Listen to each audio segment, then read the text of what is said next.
Bonsoir à toutes et à tous, un plaisir comme toujours de vous retrouver dans votre journal sur Monaco Info. Nous sommes le mercredi 19 octobre, voici les titres.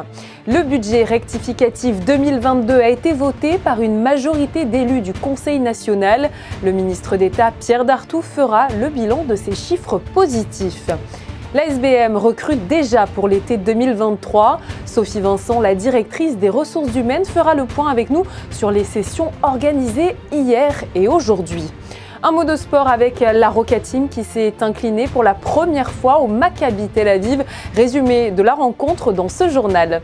Et puis, vous découvrirez à l'occasion de la semaine de la santé mentale une pièce de théâtre qui met en lumière certains troubles psychiques comme la bipolarité. Notre deuxième invité, Pascale Rochat, nous parlera de l'énergie solaire. Vous verrez qu'il y a un bel avenir devant elle. Et pour finir, je vous emmènerai faire des rencontres polaires. C'est le nom de l'exposition de Michel Aubéry et elle a lieu au musée océanographique. Nous vous dévoilerons ses toiles dans cette édition. Nous débutons ce journal avec le prince Albert II qui a reçu ce matin un titre du mérite maritime. Il devient ainsi un membre d'honneur. L'ordre du mérite maritime a voulu lui rendre hommage pour son rôle prépondérant dans la protection des mers et des océans. Son engagement en faveur de l'environnement et du littoral dans le cadre d'une économie bleue a aussi été salué. Vous avez pu le suivre en direct sur notre antenne ce mardi soir. Le budget rectificatif 2022 a été voté par une majorité d'élus au cœur de l'hémicycle du Conseil national. Un budget qui est excédentaire à hauteur de 8,8 millions d'euros. Les recettes ont-elles dépassé les 2 milliards d'euros? Sandrine Nègre et Julien Laugier ont pu interroger le ministre d'État à l'issue de cette séance. Je vous propose de l'écouter. Nous avons un budget qui a été largement approuvé par le Conseil national, satisfait, mais nous sommes bien sûr conscients d'un certain nombre de points, que sur des éléments assez précis comme le logement ou même la mobilité, les conseillers nationaux ont exprimé un certain nombre d'attentes que l'on peut comprendre, mais en retour, on demande aussi à ce qu'on comprenne bien les difficultés qu'il peut y avoir compte tenu de la rareté du foncier à Monaco, compte tenu aussi du fait que les questions de mobilité sont difficiles à régler. Mais nous avons entendu le message et je peux vous confirmer que ces deux sujets sont, pour le gouvernement, des sujets tout à fait prioritaires. C'est un budget, si j'ai bien compris, qui est excédentaire. Est-ce que c'est justement un indicateur positif pour l'avenir? C'est naturellement un indicateur très positif. Ça prouve que la situation économique est favorable, puisque les principales recettes du budget de l'État à Monaco, c'est la TVA, la taxe à la valeur ajoutée, et notamment son volet immobilier, mais pas seulement. Et tout cela, c'est l'expression d'une situation économique, d'échanges, d'investissements qui sont faits, qui sont tout à fait porteurs. Non seulement il y a cet excédent dont je viens de parler, qui traduit une bonne situation économique, mais nous sommes aussi animés par un sentiment de regarder vers le futur, vers l'avenir. Et donc, il y a des provisions qui sont faites, c'est-à-dire nous inscrivons sur des comptes des dépenses, de l'argent qui sera utilisé dans le futur pour des opérations extrêmement importantes en termes d'investissement. Je pense au nouveau centre hospitalier Princesse Grace, il y a 40 millions qui sont inscrits, et au centre de traitement des déchets ménagers, opération également essentielle, pour lesquels 30 millions sont inscrits. Vous venez de l'entendre, des indicateurs donc très positifs, mais il a également été souligné que Monaco n'était pas coupé du monde. En effet, le contexte international est incertain à cause notamment de la crise énergétique. À ce sujet, le ministre d'État a précisé que la principauté était bien décidée à faire en sorte qu'un bouclier tarifaire permette de limiter les hausses pour la population. Victime cet été d'une vraie pénurie de personnel, la Société des Bains de Mer a déjà entamé son processus de recrutement pour l'été 2023. Pour nous en parler aujourd'hui, nous recevons dans ce journal Sophie Vincent, la directrice des ressources humaines de la SBM. Bonsoir à vous Sophie. Bonsoir. Vous avez organisé 2 après-midi de recrutement. Elles ont débuté hier et se sont terminées aujourd'hui. Alors comment cela s'est passé ? Écoutez, ça s'est très bien passé. Alors tout d'abord, c'était un pari qu'on a fait avec l'équipe DRH et c'est un pari réussi. On n'a jamais fait de journée de recrutement aussi anticipée par rapport à la prochaine saison. Alors vous l'avez dit, vous avez plusieurs mois d'avance pour trouver ces 1000 saisonniers par rapport à votre calendrier habituel. Pourquoi avoir entamé ce processus de recrutement en avance? Pour plusieurs raisons. Bon, tout d'abord parce que l'année prochaine va être une magnifique saison pour la SBM avec l'ouverture de nouveaux points de vente. Donc je parle bien sûr du restaurant Amazonico, du nouveau café de Paris qui va devoir se staffer pour correspondre à ce nouveau concept et puis d'un nouveau point de vente également au niveau du Monte Carlo Beach. Donc un besoin supplémentaire en main-d'œuvre et puis un contexte aussi qui fait que, comme on le sait, l'industrie hôtelière et touristique souffre d'un manque de personnel qui est commun, qui est mondial, qui n'est pas propre à la principauté. Quels sont les profils précis recherchés? Alors on cherche principalement du personnel en salle, en cuisine, sur les parties hébergement également, mais je dirais quand même surtout sur la salle et la cuisine. Comment séduire les jeunes travailleurs, les jeunes saisonniers, outre le salaire attractif proposé par la SBM? Alors il y a plusieurs choses, c'est vraiment une combinaison de plusieurs indicateurs. Bon, tout d'abord, on est quand même à Monte Carlo. Sur un CV, une saison à Monte Carlo, c'est quand même quelque chose de très valorisant. On a des établissements et un cadre de travail exceptionnel. On est une société aussi qui forme notre personnel. Donc passer par la SBM, c'est aussi l'assurance de monter en compétences sur son activité. Et puis voilà, après, c'est avoir cette expérience formidable SBM. Et souvent, c'est quand même une carte qui marche encore beaucoup. Alors ce sont pour la plupart, c'est vrai, des CDD qui sont à pourvoir du fait de la saisonnalité de la principauté. Est-ce que selon vous, ces contrats dits un petit peu précaires freinent peut-être les potentiels candidats aujourd'hui ? Alors c'est effectivement un de nos freins aussi. On est dans un monde où le personnel cherche de la stabilité et ça paraît tout à fait légitime. Pour autant, on a aussi des saisonniers fidèles qui reviennent chaque année, qui ont choisi ce mode de vie. Et puis, on fait appel aussi à des étudiants qui cherchent des jobs d'été, qui sont souvent disponibles 2, voire 3, 4 mois en pleine saison touristique. Et pour qui, même s'ils ne sont pas forcément du métier, même s'ils ne se destinent pas à ces métiers, passer par chez nous peut être très intéressant, tant en termes effectivement de rémunération, mais aussi d'expérience professionnelle et de carte de visite. Alors on assiste à un vrai changement dans le monde du travail où auparavant c'était les salariés qui devaient en quelque sorte séduire leur potentiel patron, mais aujourd'hui cette tendance semble s'être totalement inversée. Est-ce que vous le constatez? Oui, bien sûr. Bien sûr, on fait ce constat. Il y a quelques mois, quelques années, on pouvait être très exigeant en termes de recrutement. Aujourd'hui, on l'est moins parce qu'on a moins de candidats et pour autant toujours des besoins supplémentaires en termes de staff. Mais c'est à nous de nous adapter et quelque part, c'est intéressant aussi en termes RH parce qu'aujourd'hui, finalement, on ne regarde plus tant que ça le CV et le parcours d'étudiant, mais on regarde la personnalité, on regarde le savoir-être, on regarde la motivation, on regarde la posture par rapport à la clientèle exigeante que nous avons. Et c'est intéressant de nous aussi de nous remettre en question et de changer un petit peu notre prisme et notre vision du recrutement.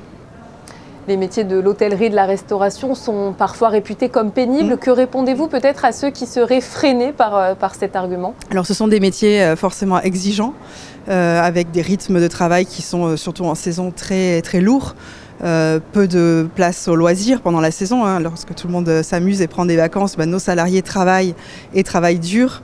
Donc oui, on ne peut pas le nier. Après, on est quand même dans un cadre de travail plutôt sympathique, avec donc cette possibilité de capitaliser sur cette expérience. Donc c'est un peu, il faut contrebalancer cela, mais on ne peut pas nier effectivement qu'on est sur des métiers très exigeants. Le secteur dans lequel vous avez le plus de mal à trouver est en cuisine. Pourquoi? Des conditions de travail souvent difficiles en termes d'horaire, en termes de chaleur, de posture debout, de rythme de travail qui peut être des fois vraiment effréné. Et puis voilà, malgré l'aide de la télévision et toutes les émissions culinaires que l'on peut avoir aujourd'hui, on voit que les jeunes ne se tournent pas spontanément vers ces métiers. En revanche, on a des belles expériences de reconversion. Ces 2 après-midi de recrutement ne suffiront certainement pas à trouver tout le personnel dont vous aurez besoin. Comment allez-vous trouver les autres salariés et comment, si quelqu'un nous entend et veut postuler, comment le faire? Alors on va continuer effectivement tous ces process avec l'équipe DRH. On essaye vraiment d'innover sur les canaux pour trouver du personnel. On va participer nous-mêmes à plusieurs salons de l'emploi dans la région, voire hors région. Et bien sûr, on soigne nos saisonniers aussi. On va essayer de les fidéliser encore plus. Et enfin, on peut postuler à la SBM tout au long de l'année. Il y a une adresse mail recrutement@sbm.mc ou par candidature spontanée directement à la DRH. Et aujourd'hui, on prend en compte toutes les candidatures. Merci beaucoup à vous, Sophie Vincent, d'avoir été avec nous pour nous parler du recrutement des salariés de la SBM pour l'été 2023. Merci bien. La Roca Team jouait ce mardi soir son premier des 3 matchs de la semaine. C'était à Tel Aviv, dans la bouillante arène du Maccabi. Et vous allez le voir, les Monégasques ont affiché 2 visages bien différents pendant cette rencontre. Résumé de Yannick Debever et de Thomas Deus. Après des conditions de déplacement loin d'être idéales, avec entre autres près de 6 heures perdues dans les aéroports la veille du match, la Roca Team voulait absolument démarrer pied au plancher face au Maccabi Tel Aviv. Le chauffeur monégasque s'appelle Jordan Lloyd, intenable sur cette première mi-temps avec 17 points. Lui qui n'avait jusqu'alors inscrit que 3 points sur les 2 premières rencontres d'Euroleague, retrouve son adresse grâce à une très bonne agressivité vers le panier. En deuxième quart, les rotations de Sacha Obradovic font mal à Tel Aviv qui va compter jusqu'à 19 points de retard. En 18 minutes de jeu, la Roca Team se balade et récite son basket aussi collectif qu'agressif.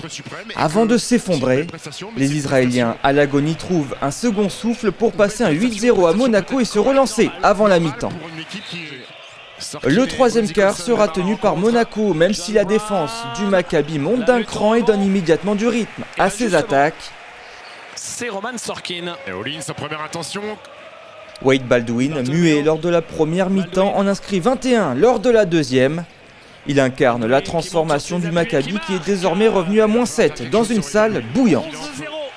Il ne faudra que 2 minutes 20 à Tel Aviv pour effacer son retard et prendre l'avantage. La Roca Team ne trouve plus de rythme offensivement et subit en défense. Monaco ne lâche rien malgré tout à l'image de ce triple contre en défense et à cette action à 3 points de Blossom Game de l'autre côté du terrain. Mais le mal est fait, les jeunes sont lancés et rien ne peut les arrêter. Wade Baldwin mène son équipe à la victoire. 78-70, la Roca Team encaisse sa première défaite de la saison. We just stopped to play. You know, like we lost aggressiveness, maybe energy, you know, like sharpness in offense, you know, first in offense, you know, like which caused them, you know, like to, you know, some easy points in a fast break, you know, like, and then when they catch the rhythm, you see this, those are the EuroLeague players. And we have to learn from this, you know, like loss, you know, like, and just forget it, you know, like going to the next one. Pas le temps de se morfondre sur cette défaite, l'équipe du Rocher enchaîne avec un nouveau déplacement ce vendredi face au Panathinaikos d'un certain Paris-Lee. Chaque année est organisée une semaine spéciale autour des troubles mentaux et c'est dans ce cadre que l'association monégasque Amorepsy propose des soirées spectacle-débat pour mettre en lumière les différents problèmes psychiques. Cette année, c'est la pièce Un nénuphar dans la baignoire qui a été jouée à la salle des variétés. C'est un reportage de Patricia Navarro, Olivier Bonello et Clélia Renaud. Regardez. Après la schizophrénie l'an passé, Amorepsy a souhaité cette fois proposer une soirée de réflexion autour de la bipolarité, cette maladie psychique chronique responsable de dérèglements de l'humeur qui fait tout autant souffrir les personnes qui en sont victimes que leur entourage. Il est très difficile d'être près de et avec ces personnes qui souffrent de troubles psychiques, mais en fait, il y en a énormément et il faut les aider à s'insérer dans la société. Voilà. Nous, notre rôle, c'est la démystification de la maladie psychique. Pour illustrer cette thématique, la comédienne Émilie Pirdas est venue raconter sa propre histoire qu'elle a mise en scène. L'histoire d'une petite fille qui fait face à la bipolarité de son papa. Maman ?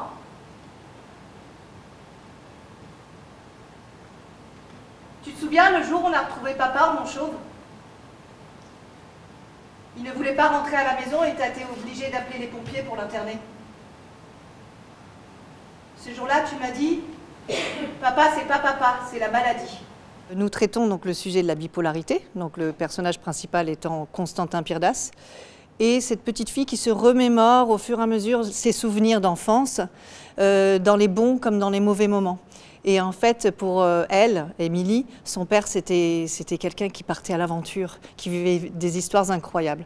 Donc on pose cette question justement sur cette maladie qu'on stigmatise beaucoup, mais qui pour certains peut-être, ça paraît une évidence et qu'il y a des choses très très belles chez ces personnes-là et qu'on ne met pas les gens dans des boîtes. Améliorer la qualité de vie des personnes atteintes d'un trouble mental, c'est aussi l'ambition du gouvernement qui a lancé cette année le premier plan de santé mentale qui s'étendra sur 5 ans. Une volonté politique, donc un geste fort qui vient appuyer le travail au quotidien des associations et des familles. Le combat des familles auquel nous participons et soutenons est fondamental. La première des choses, c'est que la maladie mentale reste malheureusement, au-delà de l'impact sur la vie d'un individu, reste encore des pathologies un peu taboues, un peu mystiques, dans la mesure où le handicap ou les difficultés que cela entraîne dans le quotidien des personnes ne se voient pas. Donc ce militantisme, à travers toutes les initiatives, quelles qu'elles soient, une représentation comme ce soir, une publication, une interview, participe à montrer que chaque être humain peut un jour ou l'autre dans sa vie être traversé par un trouble psychiatrique ou un trouble mental. C'est pour ça qu'en ce sens que nous, professionnels de santé, de plus en plus, nous travaillons en collaboration, je dirais même en coopération avec eux. Les professionnels de santé ne peuvent pas tout faire. Et dans le prolongement de ces nombreuses actions et initiatives, Damorepsi propose désormais, et ce depuis 2 mois, chaque premier mardi du mois, à la Maison des Associations, des groupes de soutien animés par un psychologue pour les familles et amis de personnes souffrant de troubles psychiques. Ce mardi 18 octobre se tenait la conférence annuelle de l'ACI. Cette association rassemble chaque année les professionnels de la finance. Le rendez-vous était donné à l'Automobile Club de Monaco avec cette thématique, l'énergie solaire, nouveau roi de la production de l'électricité. Pour nous apporter plus de précisions sur ce sujet, Pascal Rochat, le cofondateur et gérant d'Active Solar, est présent avec nous. Bonsoir à vous. Bonsoir. Alors tout d'abord, pour un petit peu recontextualiser, nous allons parler d'Active Solar, qui est le premier fonds, je crois, de placement spécialisé sur le secteur mondial de l'énergie. Est-ce que vous pouvez nous en dire plus ? Oui, absolument. Nous avons lancé notre fonds qui investit à travers toute la chaîne de valeur du photovoltaïque dans le monde entier. Nous l'avons lancé en 2008, donc ça fait déjà 14 ans. Et nous sommes les seuls à offrir un produit d'investissement avec une liquidité quotidienne dans un produit liquide sur le secteur solaire mondial. Je le disais en préambule, le sujet de la conférence d'hier soir était l'énergie solaire, nouveau roi de la production d'électricité. Alors, est-ce que selon vous, c'est vrai ? Figurez-vous, ce n'est même pas moi qui le dis, c'est l'Agence internationale de l'énergie. Donc c'est d'autant plus surprenant. Il faut savoir que c'est une agence qui disait il y a encore une dizaine d'années que le solaire ne fonctionnerait jamais. Et puis maintenant, l'Agence internationale de l'énergie nous dit voilà, le solaire, c'est le nouveau roi de la production d'électricité. Bien peu de gens le savent, c'est déjà le cas en termes de nouvelles installations mondiales chaque année. Le solaire est loin devant l'éolien et très loin devant le gaz. Donc le solaire représente déjà plus de la moitié de toutes les nouvelles capacités électriques installées dans le monde chaque année. Mais évidemment, si on regarde la production d'électricité de sources photovoltaïques, c'est encore peu, c'est encore à peu près 5% cette année, mais selon les scénarios de l'Agence internationale de l'énergie, le solaire devrait dépasser 20% de la production mondiale d'électricité en 2030 déjà. En ces temps difficiles où la population se pose de plus en plus de questions sur sa consommation d'énergie, si j'entends bien ce que vous me dites, le solaire est une vraie solution sur le long terme. Absolument, c'est une vraie solution, pas seulement sur le long terme, mais aussi sur le court et le moyen terme, puisqu'en fait, c'est très rapide de construire des centrales solaires ou de mettre des panneaux solaires sur les toits. C'est d'ailleurs ce que l'Union européenne a commencé à faire de manière accélérée suite à la guerre en Ukraine qui a déclenché la crise de l'énergie que l'on connaît. En termes de coûts, si un particulier veut se munir d'énergie solaire ou une entreprise, qu'est-ce que cela représente ? Il faut savoir que l'électricité de source photovoltaïque est devenue la moins chère dans quasiment tous les pays du monde sans subvention. Évidemment, ça coûte plus cher de mettre quelques panneaux sur votre toit plutôt que d'en mettre quelques milliers dans une ferme solaire. Mais les coûts aujourd'hui de l'électricité produite avec du photovoltaïque, aussi, on va dire, pour les très grandes centrales photovoltaïques, les meilleures du monde, à environ 2 centimes le kilowattheure, et pour les toits, de 8 à 10 centimes le kilowattheure, ce qui est en fait très peu si vous comparez au marché électrique et à ce que coûte l'électricité aujourd'hui.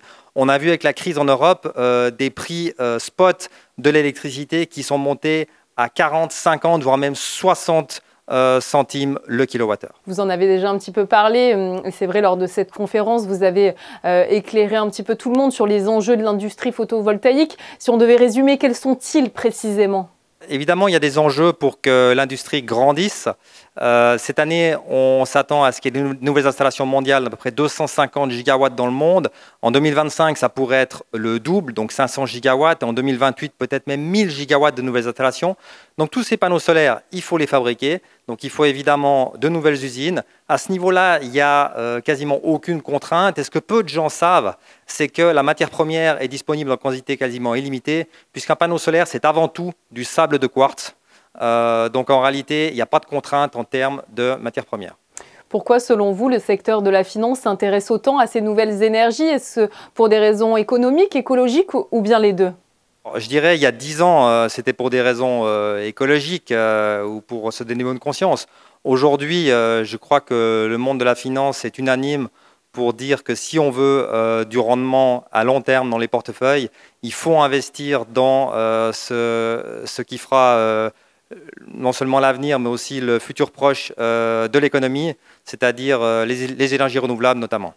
En choisissant, ça sera ma dernière question, mais d'aborder un thème lié à la finance verte, l'ACI Monaco souligne encore une fois son intérêt pour l'investissement responsable et participe à l'engagement de la place financière monégasque en matière de financement durable. C'est vrai que la principauté cherche toujours des solutions pour réduire sa consommation d'énergie tout en essayant de préserver la planète. Effectivement, j'ai pu constater que la principauté était déjà fournie à un très grand pourcentage par les électricités renouvelables. Il faut dire évidemment que la consommation de la principauté est relativement faible en comparaison de la consommation européenne. Donc c'est relativement facile, avec quelques hectares de fermes solaires par exemple, de satisfaire toute la consommation d'électricité à Monaco. Merci beaucoup à vous, Pascal Rochat, d'avoir été avec nous ce soir pour nous parler de la conférence organisée par l'ACI Monaco autour de l'énergie solaire. Merci à vous. L'artiste Michel Aubéry retrouve un lieu qu'il connaît bien, le musée océanographique. Il faut le dire qu'il y a exposé à plusieurs reprises. L'inauguration de sa nouvelle exposition a eu lieu en présence du souverain. Sandrine Nègre et Horatio Gaggino étaient sur place pour vous. Après les récifs et les tortues, Michel Aubéry vous propose de partir à la découverte des animaux de la banquise. Un thème qui n'est pas le fruit du hasard, puisqu'il est en lien direct avec l'exposition Mission Polaire proposée depuis quelques mois, ici même par le Temple de la Mer, le musée océanographique.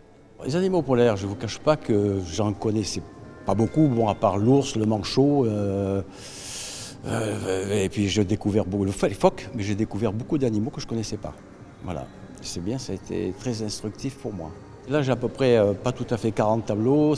J'ai commencé à travailler après ma 3e exposition au musée, c'est-à-dire c'était en février-mars 2021, ce qui fait 1 an et demi.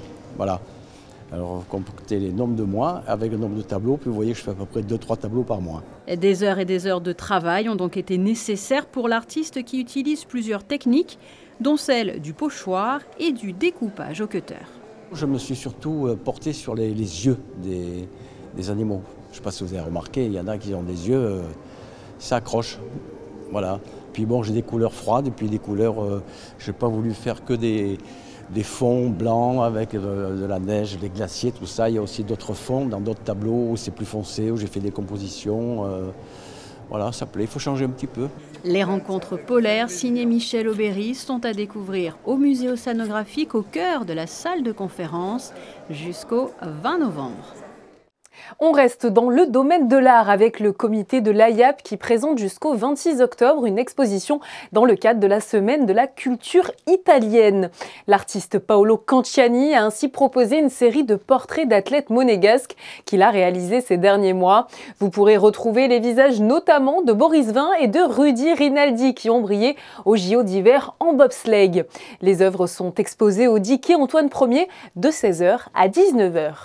Une autre exposition à présent qui a lieu au Méridien Beach Plaza. L'hôtel accueille en effet les œuvres de Patrick Lano jusqu'au 4 janvier. L'artiste a peint à l'huile sur toile des espaces naturels et extérieurs. Le vert et le bleu, vous le voyez, prédominent. On passe d'un hôtel à un autre puisque nous prenons la direction du Novotel. Il a célébré hier soir ses 15 années d'existence. L'occasion de passer un bon moment entre les clients, les partenaires et les salariés. Une information pratique avant d'aller découvrir vos prévisions météo. Les voies avenue des Castellans seront rouvertes dans les deux sens à partir de demain matin 6 h. Fermées pour cause de travaux des nouveaux locaux de la sûreté publique, cette réouverture va permettre de fluidifier le trafic qui a été compliqué ces dernières semaines dans le quartier de Fontvieille. Frédéric Elion nous dévoile à présent la tendance météo pour ce jeudi 20 octobre. Bonsoir à vous Frédéric. Bonsoir Julia, le temps va se dégrader légèrement avec un ciel voilé et des passages nuageux plus nombreux que les jours précédents. Le soleil se montrera quand même avec de belles éclaircies. Les températures seront comprises entre 17 et 22 degrés. Jeudi 20 octobre, ce sera la Sainte-Adeline. Nous refermons cette édition avec des images de la Roca Team. Les Monégasques ont disputé hier soir la 3e journée d'Euroleague à Tel Aviv. Stéphane Dana était sur le parquet pour vous proposer les meilleurs clichés de la soirée. C'est la fin de cette édition. Merci à vous de l'avoir suivi. Demain, vous retrouverez Émilie Rousseau aux commandes de ce journal. En ce qui me concerne, je vous dis à très bientôt sur Monaco Info. Bonne soirée.